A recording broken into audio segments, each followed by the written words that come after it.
Frontier Town, the saga of the Roaring West.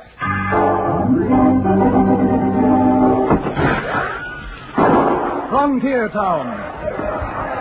El Paso, Cheyenne, Calgary, Tombstone.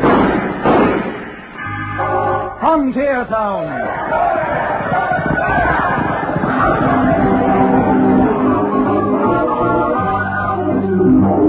Here is the adventurous story of the early West, the tamed and the untamed, from the Pecos to Powder River, Dodge City to Poker Flat. These are the towns they fought to live in and lived to fight for, teeming crucibles of pioneer freedom. Frontier Town!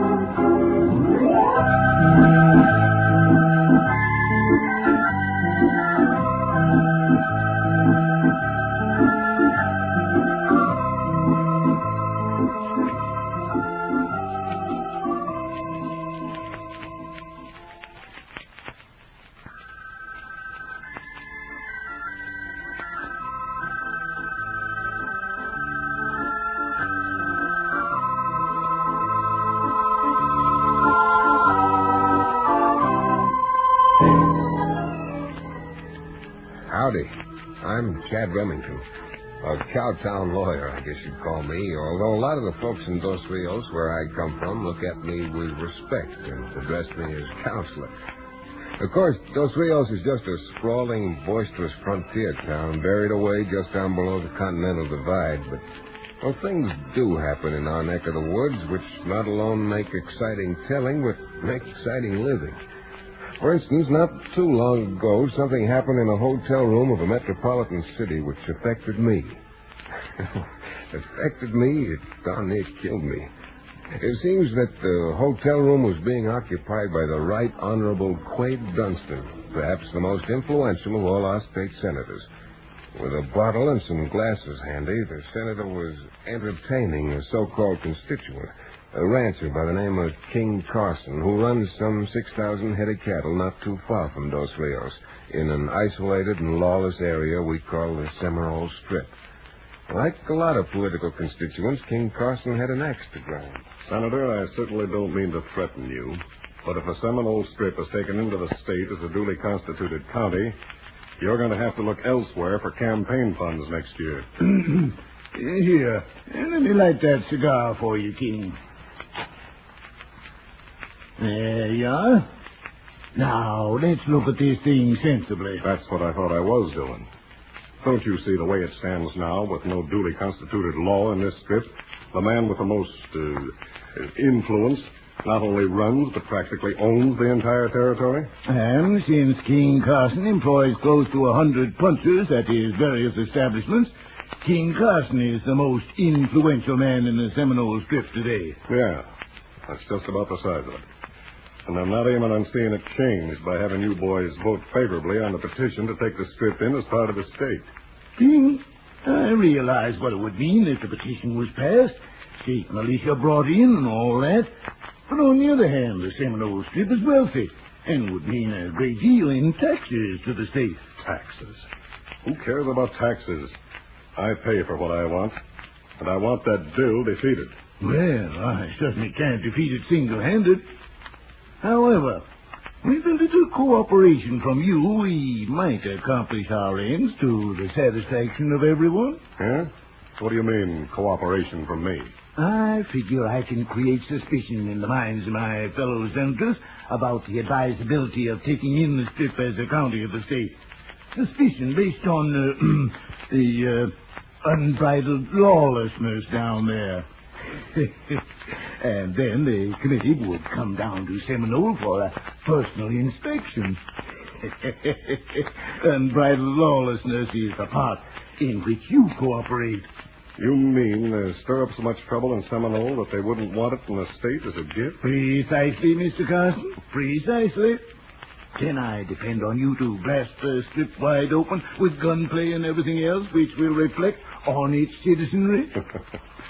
Senator, not only can you count on me, but when you bring that committee down to inspect Seminole, they'll hear so much shooting it'll sound like a battle of Bull Run.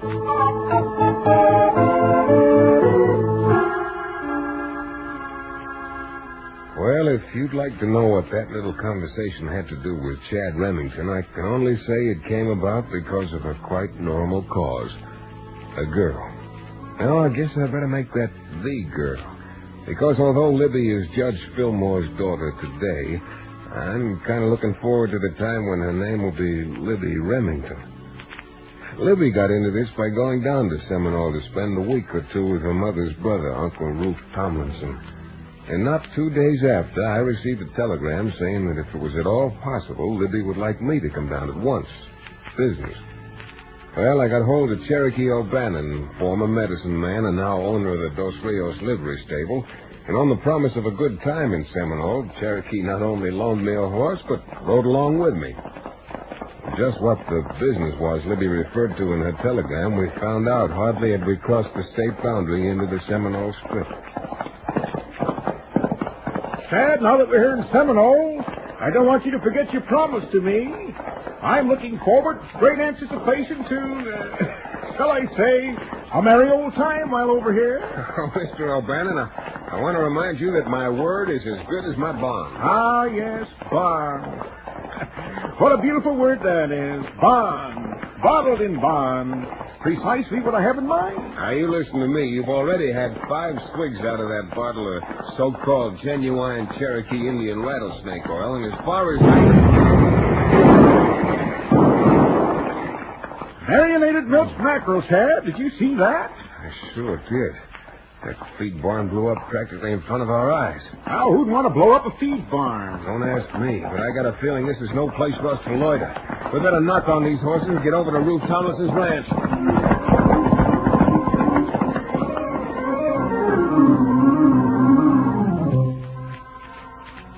Ralph, I don't mean to doubt the veracity of a man like you, but what you're saying is totally unbelievable. Well, I don't blame you for not believing it, Cherokee, but every word of what Uncle Rufus told you and Chad is the absolute truth. Gospel. I'm sure it is, Libby, but it just doesn't make sense. Suddenly, with no reason, trouble should hit Seminole like a tidal wave. Shootings, killings, fires. Shucks, if we could make head or tail out of it, I wouldn't have let my niece go sending that telegram. Yeah. Just like that feed barn you saw blown up. That makes sense?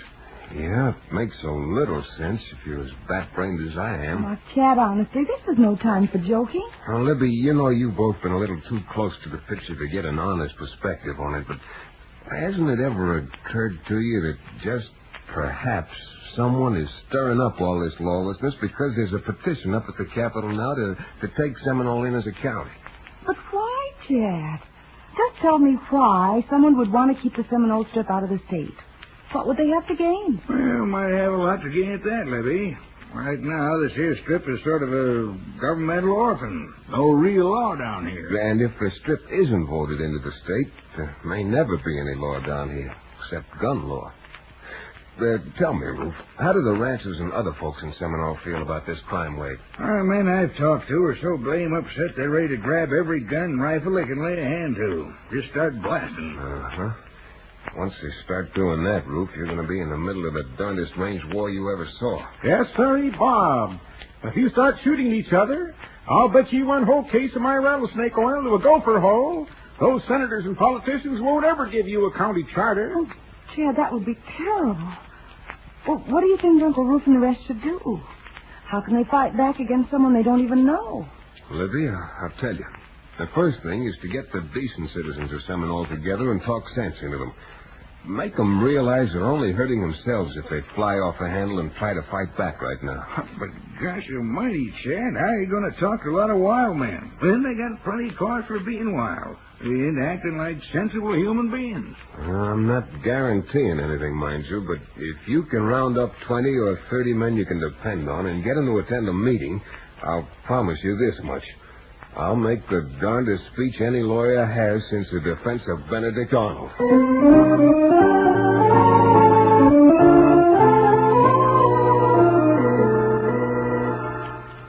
Rufe Tomlinson did just what I asked him. The next morning, shortly before noon, 27 angry-faced ranchers filed into the little town hall to listen to me. I guess I wouldn't make too good a criminal lawyer, because all of my impassioned speechifying left them pretty cold.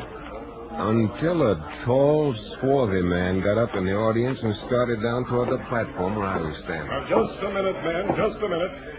I think Mr. Remington's right. He's absolutely right. Oh, thanks. I'm glad to find somebody who thinks I'm not all wrong. Come on up here. Sure thing. By the way, Remington, I'm King Carson, cattle broker here. I own the Frying Pan Ranch and 2 or 3 smaller spreads. So, you see, I've got a real interest in what you're talking about. Oh, fine, Mr. Carson. And now, would you mind telling your neighbors just why you think they should leave their guns alone until such time as the state's voted favorably on your petition? Well, all right, Remington.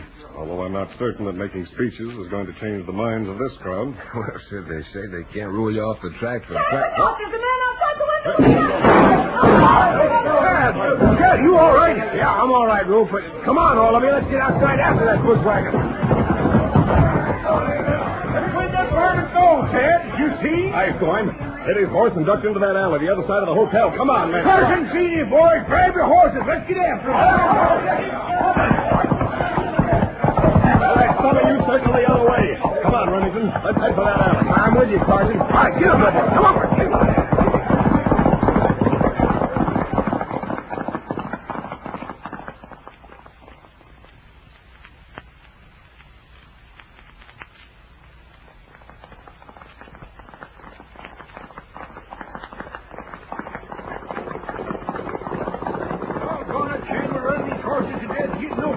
Carson said he saw the man head this way. I certainly thought I did. Bring up, boys. Hold it.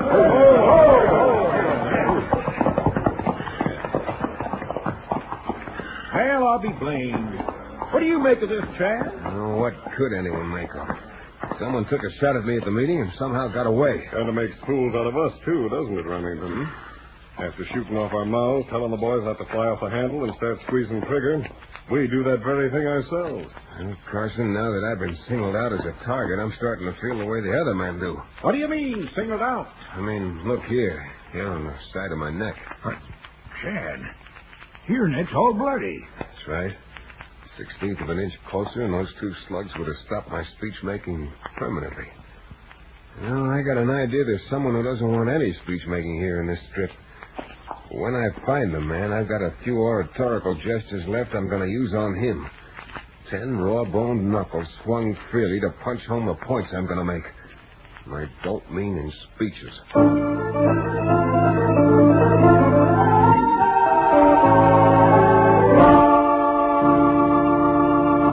We'll return to the exciting second act of our frontier town adventure in just about 1 minute.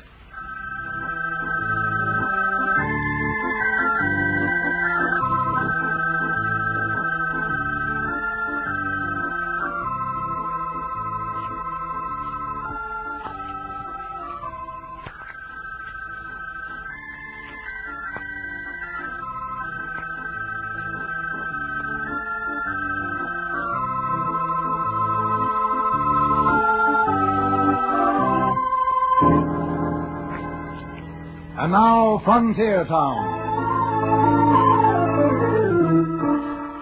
I imagine if a bullet creased your neck that you'd feel a little bit personal about it, too. I did.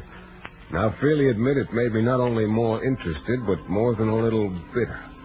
It seemed apparent my first guess was right, and moreover that someone who knew about my guess could breathe easier if I left the Seminole Strip in a long pine box. Well, after our wild goose chase, Cherokee and I went back to Rufe Tomlinson's ranch and sat around with Rufe and Libby trying to fit this jigsaw together. Chad, I know how you feel, having been shot at. Nearly killed, that's what he was. Nearly killed. And I hope you won't jump down my throat for what I'm about to say. Don't jump down your throat, Libby. Not until I have the legal right. Well, what are you aiming to say, Libby? Just this. Has it occurred to any of you that the only man at the entire meeting who claims he saw which way that gun toter went was King Carson? I don't know what you're driving at. King saw him ride into the alley. King said he saw him ride into the alley. Libby, now I know why I feel like I do about you. I think you hit the nail right on the thumb. King Carson, why not? A man who owns as much land as he does certainly could stand to gain by having the state reject Seminole as a county. You're right, he'd really be a king. The king of the whole Seminole domain. Well, supposing you 3 are right, and I ain't saying you are, how are you ever going to find out? I don't know for sure, Ruth, but I think if Cherokee and I rode over and paid a call on his lordship King Carson at his office, my legal training might give me a few questions to ask him that'd prove just a little embarrassing. Come on, Cherokee. You and I are riding.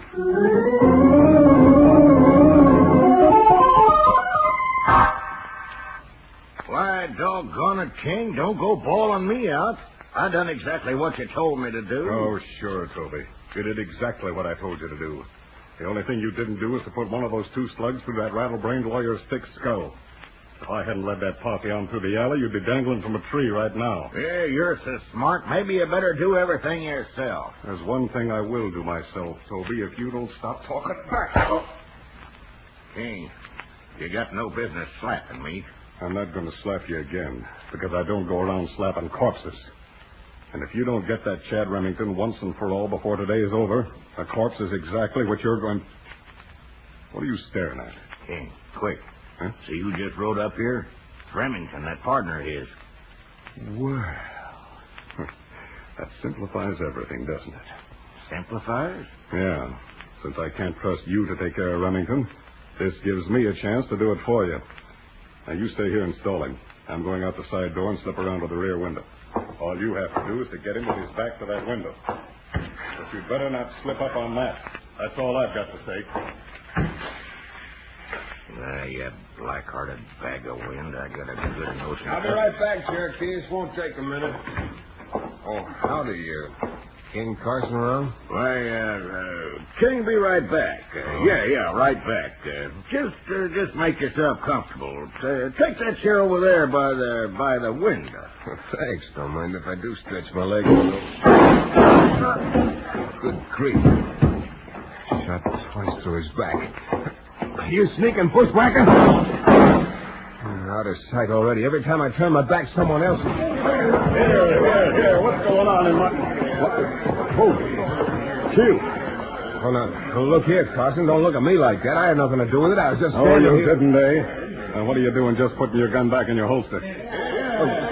Good grief. Can't you see the glass in that side window's broken? Someone shot through there. What does that prove? Nothing. And if you think we're going to stand by here and let you get away with a cold-blooded murder, my friend, you've made the biggest mistake of your life.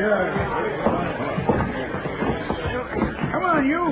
We're taking you out to the nearest cottonwood and end your speech-making with a rope. Have you all been smoking local weed? What do you mean? Well, if Remington shot somebody, then some bullets ought to be missing out of his gun.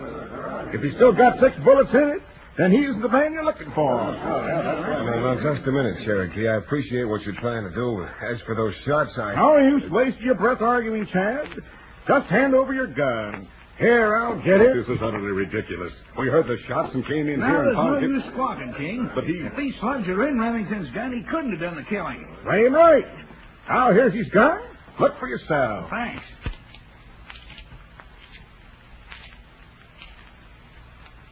Well, I'll be hanged. There isn't one chamber empty. What? No, sir, not one. I'm mighty glad you spoke up, fella. We might have hung the wrong man. I'm plumb sorry. You're plumb sorry. Oh, friend, this is one of the happiest moments of my life. Of course, I'm sorry to disappoint Mr. Carson, because now he'll have to find someone else to charge with this particular murder.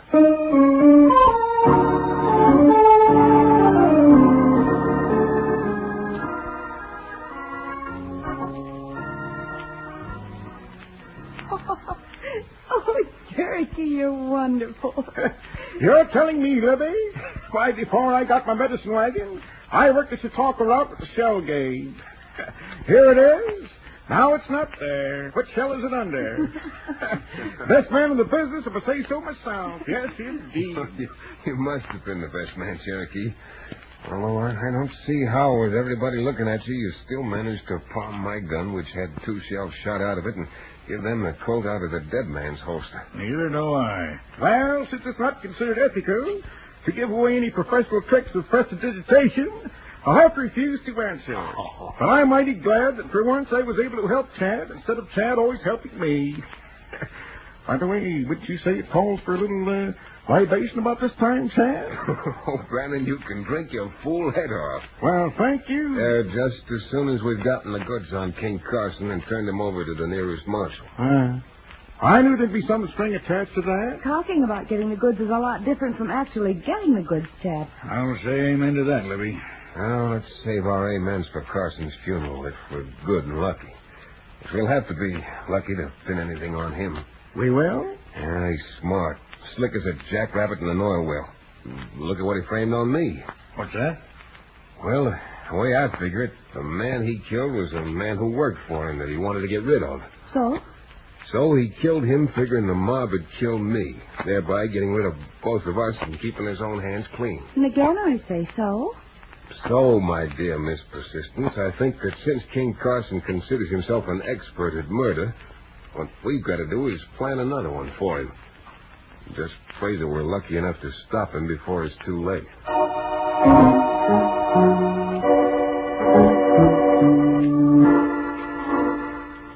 I didn't mean to sound enigmatic, but there wasn't much more I could tell him at the time. I was still a little shaken up from having escaped hanging, thanks to Cherokee's quick wit and even more nimble fingers. But most of all, I didn't have anything definite worked out. And then when I heard the next day that Senator Quade Dunstan and his committee had arrived from the state capitol and that the senator was putting up at King Carson's place, everything soon seemed to fit together. Of course, Senator, I can't say things worked out 100%. But I think there's been enough trouble around Seminole for your committee to refuse action on the petition to take it in as a county. Of course. I certainly wish you'd gotten rid of that Chad Remington instead of bungling that up. Yes, well, that's funny. Someone coming here at this time of night? Excuse me, Senator. I'll open the door. Evening, King. Mind if I come in? Why, I'm busy at the moment, Ruth. Won't tomorrow do? No, I'm afraid this is one thing that won't wait. Senator, this is Ruth Tomlinson, a neighbor of mine. Oh, how do you do, Mr. Tomlinson? Pleased to know you, Senator. I'm sorry I had to come in like this, but I'd like to talk to Mr. Carson alone. Well, what about, Ruth? Well, I happen to know who shot Toby at your place the other day. What? Oh, really? Well, how interesting. The senator's here to find out just who it is who's been stirring up all the trouble. So he'll be just as interested as I am in finding out what you know. Oh, wait a minute, King. You sure you want me to tell what I saw? Why, certainly. I've got to bring that kind of a sneaking buzzard to justice. You know the man's name? Well, Then, maybe you can describe him, huh? Would you say he was about my build? yes, I would. And would you say he looked anything like Mr. Carson? Yeah, I'd say that, too. You see, I was just turning the corner when I saw the whole thing happen. Well, Senator? King, I'm afraid this gentleman is a little too frank to be trusted for too long. That's what I was thinking, too. What did you come here for, Tomlinson? Think you could blackmail me? Why, you smooth-talking vulture. You're the one that's been trying to blow the Seminole strip to bits. You're absolutely right, Senator. He's not a man to be trusted at all. I'm sorry to have to do this to you, Ruth, but our game has gone a little too far to allow you to break it up. Carson, for heaven's sake, stop wasting time. Squeeze that trigger and get it over with. Hey, who's that? Drop that gun, Drop it. Beautiful shooting, Chad. Blasted that gun right out of his hand. All right, open the front door, Ruth. Let Cherokee in. I'm saving my stress and coming in through this window. You're darn right, Chad. And, Senator, you better sit right where you are. Well, we sure got him dead. Chad, Carson, he's got another sleeve gun. Carson, my gun is on the floor. They're grabbing Cherokee. Why, you little ever penny-pinted politician. Why, you... Great jumping G-horse, Chad. You doubled Carson up like a jackknife. All right, Dick, stand still. Get your hands off of me and keep them off. Why, sure, Senator. We'll be pleased to get our hands off you. But not before a federal marshal gets his hands on you. The three of us heard more than enough out of you and Carson to guarantee the next soapbox you'll campaign from will be in the laundry of the federal penitentiary.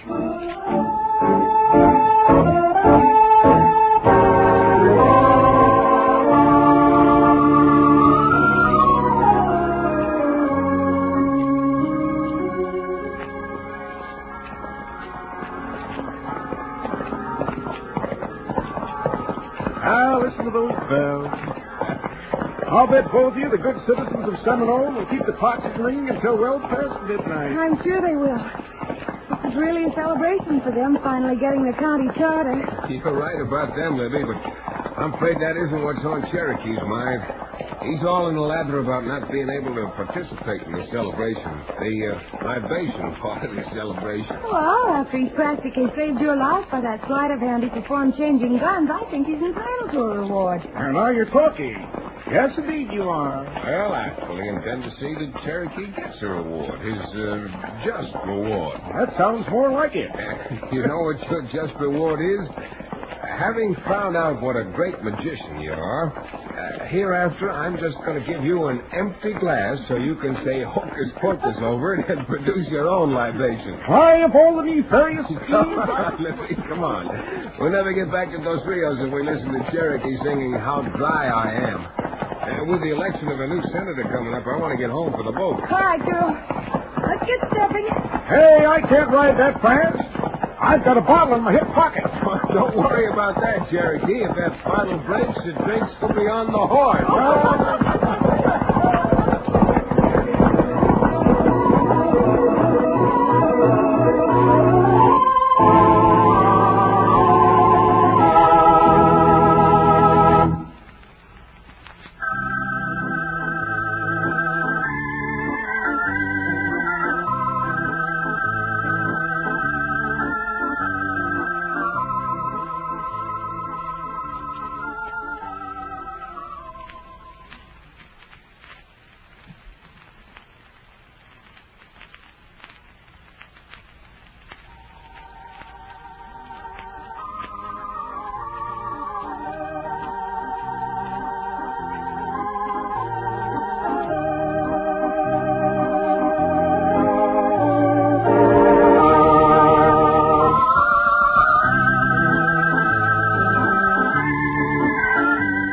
Frontier Town, starring Tex Chandler, is a Bruce Eells production. Supervision by Joel Murcott. Story and direction by Paul Franklin. Music written and played by Ivan Ditmar. Be sure to be with us again, same time next week, for another fine action-adventure story with your favorite young Western star, Tex Chandler. This is Bill Foreman telling you that Frontier Town came to you from Hollywood.